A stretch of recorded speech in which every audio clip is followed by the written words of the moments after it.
Hello friends! Today I have a really short and sweet video for you guys. I'll be talking about my cultural shock experience here in America as an international student, so I hope you'll like it. The first thing I want to talk about is the metric system. As you all know, America is the great country where we do not use the metric system. So it's really kind of absurd even thinking about is that every other country in the world uses a metric system except for America. So that's just something you have to get used to, because you probably will be, looking your temperature in Celsius, kilogram, for the weight, kilometer for the length. But when you come here, you'd have to adjust to Fahrenheit, miles, and pounds, which, to be honest, I'm still not used to it, and it's my 5th year on United States, so that's just something you have to deal with. And the second thing that I found really absurd when I came to United States was how everyone, whenever they had their meal, they usually, we usually take a glass of water, right, whenever we're having a meal. And I don't even do that because it's not considered good for digestion, because you cannot eat and then drink and think that it's not going to hamper your digestion. But here in America, it's so weird. Like with every meal, people drink soda, which is, either Coke or Fanta, whatever the soda is, with a lot of ice.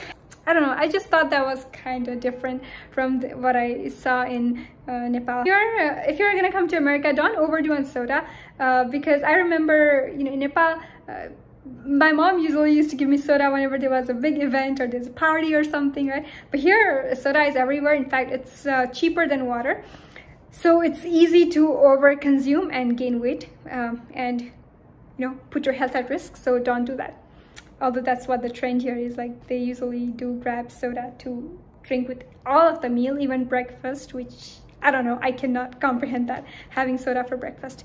And the third thing I want to talk about is cultural shock that experiences, calling professor by their name, and you all probably know this already. But in Nepal we use sir, ma'am, and here when I came, I had to call them by their name, and it was really it felt like I was not respecting the professor enough just because I was using their name. Because imagine, right, they are so senior, they have so much of knowledge, so much of experience, a lot of experience. They have been through a lot in life, and just calling them by their name did not quite sound right. But later I just got used to it, and that's something that you probably should get used to if you're coming to the United States.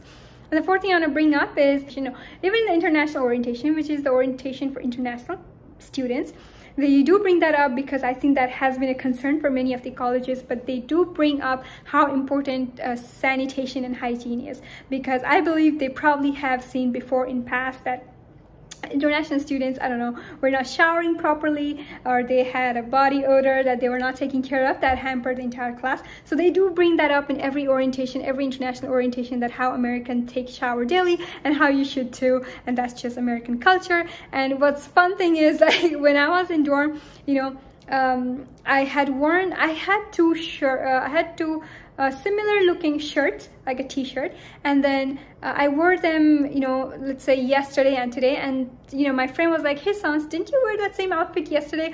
Which was quite funny, because in Nepal I don't think anyone would point that. It's considered like, okay, she's just wearing the clothes she wore yesterday, what's big deal? But here it's considered a big deal. So just make sure you switch your clothes, and make sure you don't wear the same clothes as yesterday, unless if it's a jacket or something, then that's different. But I was just talking about like t-shirt and pant. Yeah. And also in America, or I think in any other Western countries, right, like the issue is whenever you cook food, there's a very distinct smell of our food, right? It smells like, we have a lot of coriander powder, cumin powder, and all that really makes the house smell like curry. And, the curry smell is very popular if you look up online, because as you can see, this is all ply, right? I feel like, so the reason I feel like in Nepal we don't get the curry smell, maybe we do it, but maybe we just don't think about it, is because our house is cemented and we have good ventilation, we have windows. But here in America, everything is closed. When it's cold outside, freezing outside, snowing outside, there's no way we're gonna leave the windows open. So in that situation, it can really, the odor of the food, right, of the curry, what they call it, can really stick up to your hair, your clothes. And if you go outside, then the Americans are not gonna like it, because no one wants to smell your food. Right? So just make sure you take proper care of that, and you can even look it up online. Like there's so many people who have talked about this. And in UK, what I've heard is some of the landlords were not allowing Indians to live in their apartment, because after they left the apartment would such a strong food smell that they would have to renovate the entire apartment, meaning like paint the entire apartment again to get rid of the smell. And so they just did not allow Indian people to rent the apartment, which was kind of racist.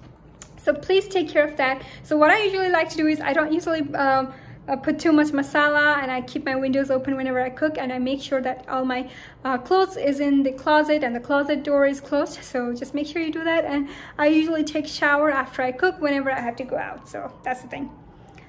Next thing that I want to bring up is, what else? Yes. Next thing I wanted to bring up was, so I have a lot of things, and this is probably going to be a part 1. So I'll post part 2, part 3 later on.